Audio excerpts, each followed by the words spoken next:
Today we are here at Reacciones Químicas, also known as RQ, with its CEO, Patricio Cueva Garcia, to present him with the Adhesives Pursuit of Prime Award for 2022 for their dedication to build a culture of mutual trust and respect through the Adhesives program for organizational transformation for the past 3.5 years. Well done, Patricio. Thank you very much. Thank you very much, Joaquin. It is an honor to receive this award on behalf of the RQ team. I'm very sad that I couldn't be with you in the convention at this time, but we just went through an acquisition and we're in the process of integrating the company to the RQ family. Thank you again, Joaquin. Congratulations. Very well deserved, Patricio. It has been a very interesting journey, and thank you also for having us with you. Every company has a story, and it will be a very good idea to share with you RQ's 42-year-old journey in a glimpse of a video. Please enjoy. Reacciones Químicas is a 100% Mexican company with over 40 years of experience in the manufacture and commercialization of alkyd resins, acrylic resins, epoxy esters, vinyl esters, saturated polyesters, unsaturated polyesters, and gel coats. Our company was founded in the city of Santa Catarina, Nuevo León in 1981, directing our efforts at the national market. Thus, between 1984 and 1985, the commercial offices in Guadalajara and Mexico City were inaugurated. In 1986, we began our international projection with exports to the United States and Central America. During the 90s, we increased our production capacity by building Plant 2, installing reactors 5, 6, and 7, as well as integrating gel coat as a new technology in our product portfolio. As part of our commitment to quality processes that result in high-performance products, ISO 9001 certification was obtained. In 2000, new research and development laboratories were installed, and it is there where all innovation projects materialize. It is in that same year that the ISO 14001 certification was obtained, endorsing the company's care toward the environment.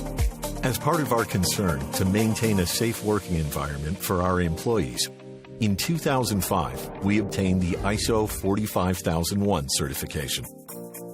Between 2004 and 2006, Gelcoat's growth was driven by the construction of a new plant and increased resin manufacturing capacity with Reactor 8's launch.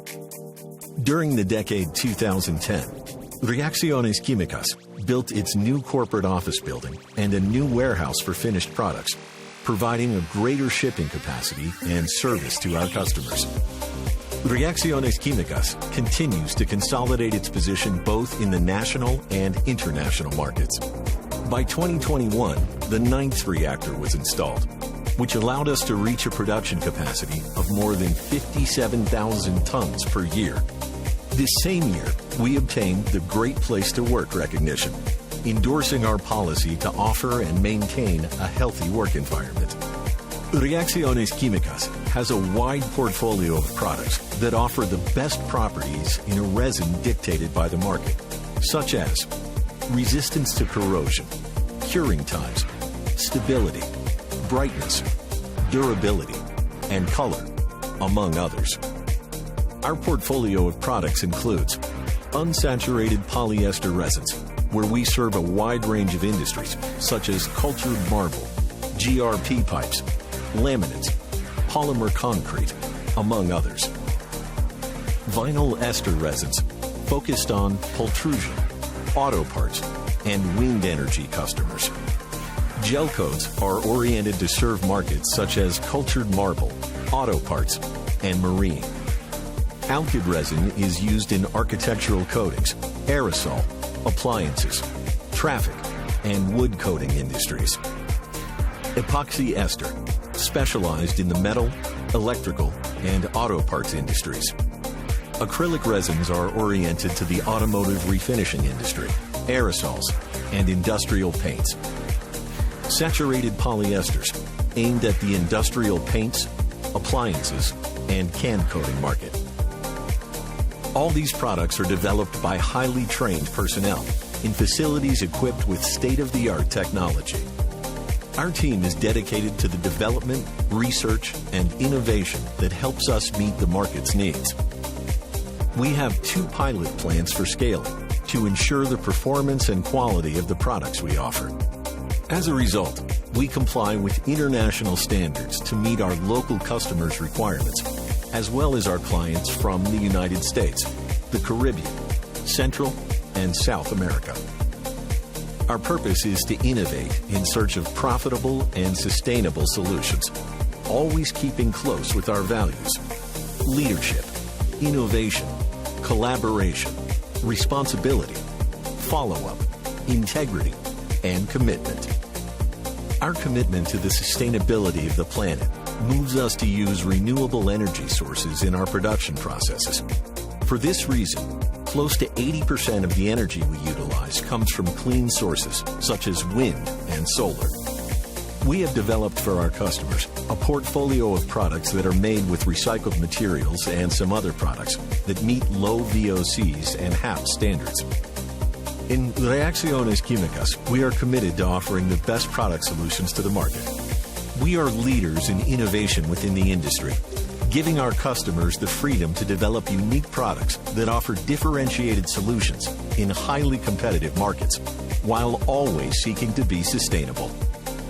We are committed and have a great responsibility towards our customers, suppliers, authorities, our community, and our team.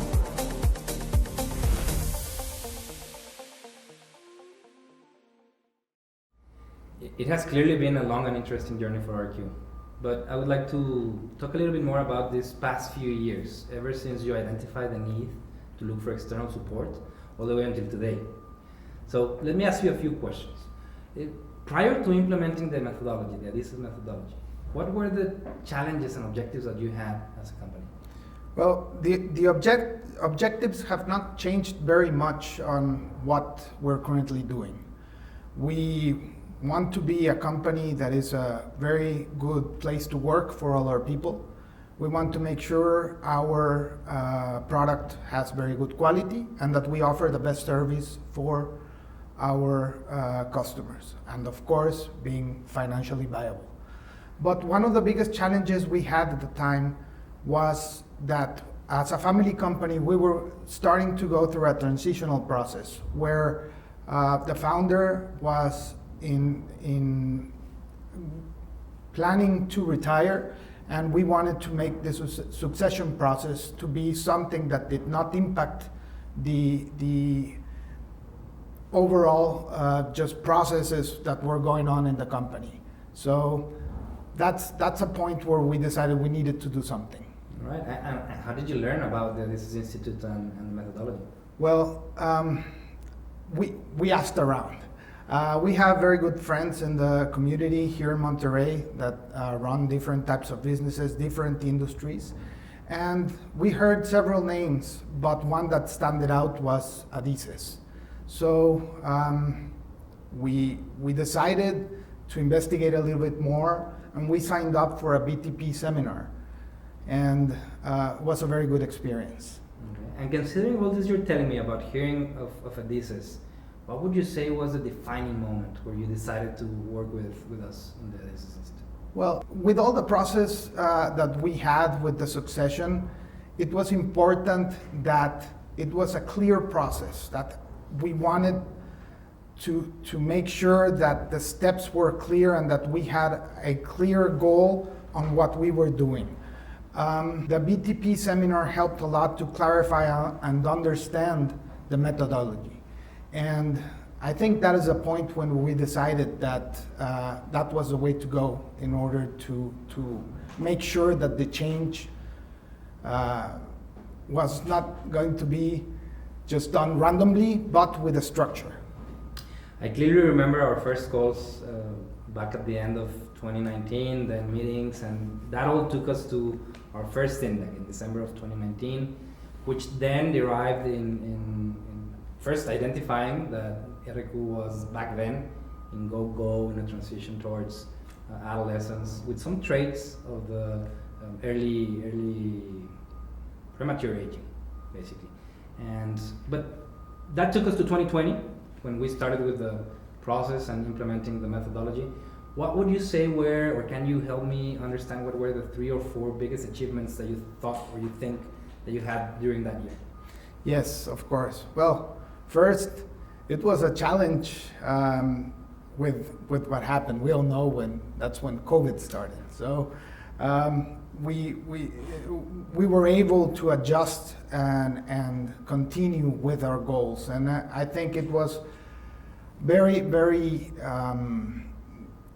good communication with the Adidas team in order to get that done. But once everything started moving, I think the 4 most important things that we achieved during the first year, the first and most important, in my belief, was achievable goals. The second one was build a good ambience of mutual trust and respect. Another one is teamwork. The senior team methodology works really good. And of course, implementing steps 1 through 6 of the methodology in that first year. Yeah, and if you let me start from the last part that you just mentioned, it is atypical to see a company that within 12 months is able to implement those 6 stages, right? What would you say was key in that implementation of those stages throughout that year? I think a very important point, a very important thing is that the top management has to be committed to the methodology first. And of course, moving forward, you have to make sure that you push through. It's not easy, it's not a smooth path, but it can be done and you will see results in the end. And can you tell us a bit, now you're talking about mutual trust and respect, you were talking about teamwork. Can you tell us about, and you even mentioned the senior teams, right? Can you tell us about any senior team that you feel was a perfect representation or a good example of how this is built or how this can actually make an impact? Yes, of course. There was one senior team that worked on scaling products from the lab all the way up to the plant. We of course had a process. We worked on it for a very, very long time, but the communication and the teamwork within departments was complicated. The team, the POC, the Participative Organizational Council, decided that we needed to be better at that. So we assigned a team, and at first it was rough. The team did not communicate. There were a lot of meetings where the goals were not achieved, meaning on working on the process. But there were other goals that were being achieved while on those meetings. That was building the trust and respect between the departments. Once we got through that, everything worked smoothly. And now we have a process that is working very good. Still has some work to do, and they're doing the work, but very different from what we had before. Nice, awesome. I can remember that senior team pretty well. And you were talking and you said perhaps the most important of these achievements was the achievable goals. Yes, and that was one of our problems before. Of course, like every other company, we went through planning cycles. We had goals for the year. We had projects, and they were assigned to different departments, different leaders, but they seemed to be forever. We never met the goal. And one thing I learned is that we were looking at the ultimate goal at the end, achieving something at the end. And one thing that the methodology helped us was to be certain to achieve small goals, take it step by step, make sure that one step is done, then take the next step, complete that, and that will make the team feel really good. Because once you start achieving small things, you get the flow moving in order to get to that ultimate goal. And that has helped us a lot. Slice the salami, as we like to say it. So, after all this implementation, and as it usually happens, we go into a stage of consolidating, reinforcing, cascading the methodology. And this has happened ever since 2021. We have trained 7 different internal integrators. We have now not only the corporate POC, but we have the operations POC. we have the IT POC, and we are just launching this integration POC where you are trying to get or help this new acquisition become part of the RQ family. What has been your experience with all of this? What do you think has been, throughout these 2 or 3 years, critical or key out of this cascading efforts? Well, it's making sure you take it step by step. It is great to do it. We started with one POC, then after a year we implemented the second POC, which helped us in the operations department go through things that we were not seeing at the corporate POC, as we say it. More daily things on the processes, and that started helping out in many things. Once we are feeling comfortable and that the methodology has permeated through the whole company, from management all the way to the operators, which they are talking all with the same language, understanding the concepts, it is a lot easier to keep expanding it and producing more and more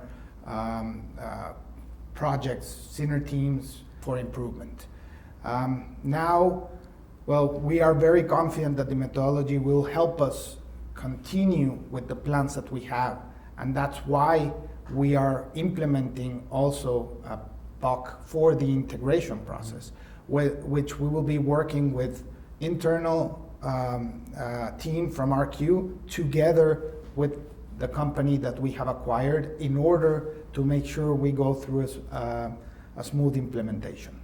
Beautiful, beautiful. And now that you're talking about this implementation, this new company being acquired and becoming part of the RQ environment, let's talk a little bit more of the strategic direction portion of our efforts together. We have this mission action plan that is running for 2023, 2025, ever since the end of last year. But we already had one version of it before, by the end of 2020. What would you say is different, and how does it reflect the growth of the company from this version of 23-25 as compared to the version that you did at the beginning of the program? Yes, well, the first plan that we made was more focused internal, where we were going through a transition. It was more difficult to come up with that plan. It was our first cycle. We were understanding the methodology, but in the end, we were very happy with what we had. And the ideas that the team put into that plan were executed very well. And now we were able to change our views in this new plan.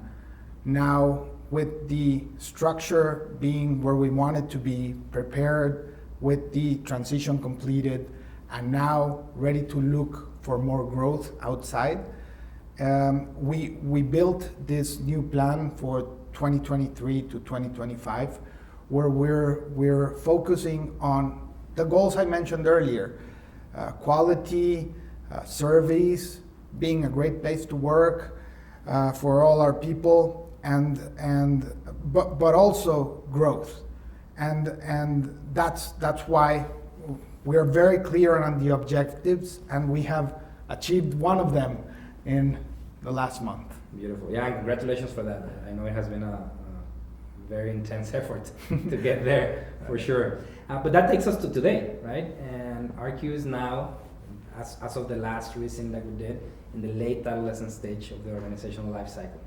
So do you believe now, if we consider that we are there, do you believe that you have been able to successfully establish and maintain a culture of mutual trust and respect in the organization? I think from where we started to now, that is a common term, and everybody works to achieve that. But it's something that at this point where we're at in the organization needs to keep growing and working. It's something that we cannot forget, that it's one of the main, how can I say it, basis for the methodology. we have to work in a mutual trust and respect and that makes it easier for everybody, because when you trust your coworker, when you trust the other department that they're gonna do what they're responsible for doing, and they come up with a result, which is what you need to do your thing, it just keeps moving and moving. I think we're light years from where we were before, but we still have to keep working on it, and that is something that throughout time we will get better at it, and when new people come in, they will just fit in exactly on where we need to be in the mutual trust and respect.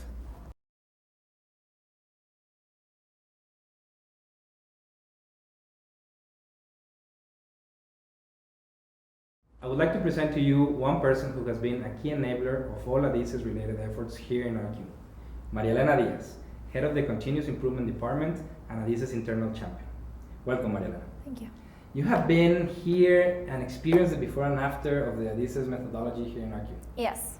Can you tell me a little bit of what were the biggest changes that you have seen after Adices has been implemented? Yeah, I would like to describe this biggest change in 3 different things.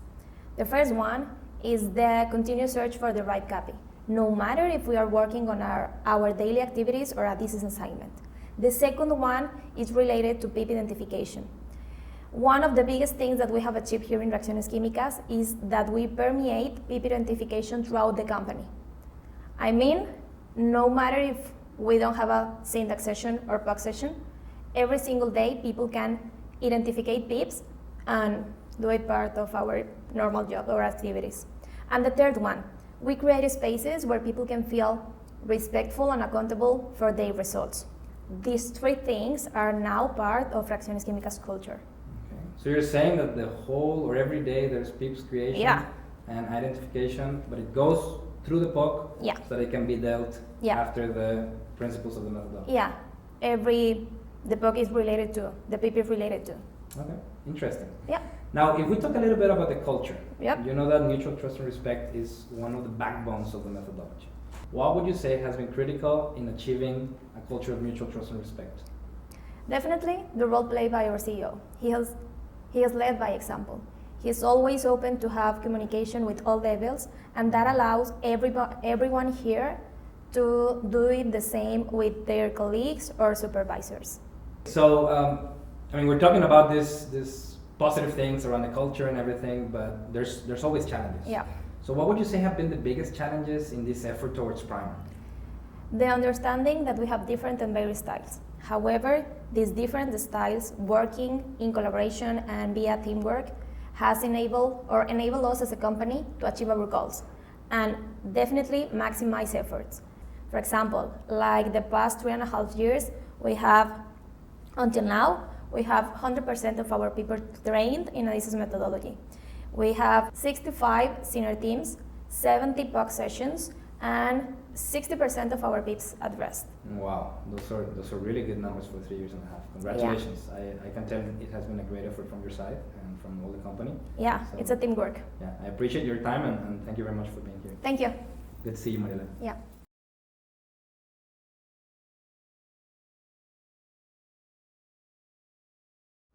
Now you're talking about several years in the making, right? And you're talking about continued efforts. There's people in the convention in Latvia that is looking at this video right now, and they might be wondering, there's CEOs who may have just started working with Adices. What would you offer them as an advice to a company who has just begun working with the Adices methodology? How to really keep on with this effort? Yes, trust the methodology. Be committed to the methodology. It is very hard work, but with the trust and the commitment to the methodology from the managers and pushing it down, making sure that everybody buys in, you will see changes immediately. As I mentioned before, making sure the achievable goals are set very early, that will make the teams have a sense of a victory, and that will make it easier for the rest. It will just flow. But you need the commitment and trust the process. Beautiful, thank you. And now that takes me to think of what's coming next for RQ. How do you envision the future of RQ? Well, one thing that we have very clear, we are and want to continue growing on the markets we participate in, with our technology and with our people. So we're sure that we're heading in the right direction, and with the process and continue doing the steps that have to be done, checking the plan, making sure that the structure is where it has to be to achieve the goals that we are set. We will just roll to achieve the goals. Nice. And finally, if you don't mind, I would like to go a little bit more into the personal arena. You have been CEO for RQ pretty much the same time that you have been working with the methodology, right? It's always a challenge as well, being CEO. So with all this in mind, what advice, if you would imagine your 18-year-old self, what advice would you give him? I've been thinking about this, and I think one very important thing is to tell him, or tell me, that you don't know everything. If you believe you need help, or you could ask for help to solve a problem, to resolve an issue that you don't know or have all the information, ask for help. That will make things easier. Okay, that's very good. And one last thing, because CEO life is stressful, right? You need to ask for help a lot, but sometimes you cannot find it. Do you have any particular hobby that you look for and that you use as a help to balance your personal and your professional life? Yes, I've taken on to road cycling in the last few years. I think I was one of the only people in the world that watched the Tour de France and didn't ride a bicycle. But I don't know, things just added up and I bought a bicycle, started riding, and I love it. It's very helpful to clear up your mind and just ride and think of things that you have. I've been doing it in the mornings before coming into work, and I just come already refreshed with new ideas, and yeah, it's been fun. I like it. Beautiful. I hope you know how to change a tire for whenever it's needed. I appreciate the time, Patricio. This has been great. I really enjoy, and not only this time, but also the trust that you have placed on us to accompany you in this journey. And we hope to keep on working with you as much as we can. Thank you very much again, and we're very happy as well. A good pleasure, great pleasure. Thank you very much.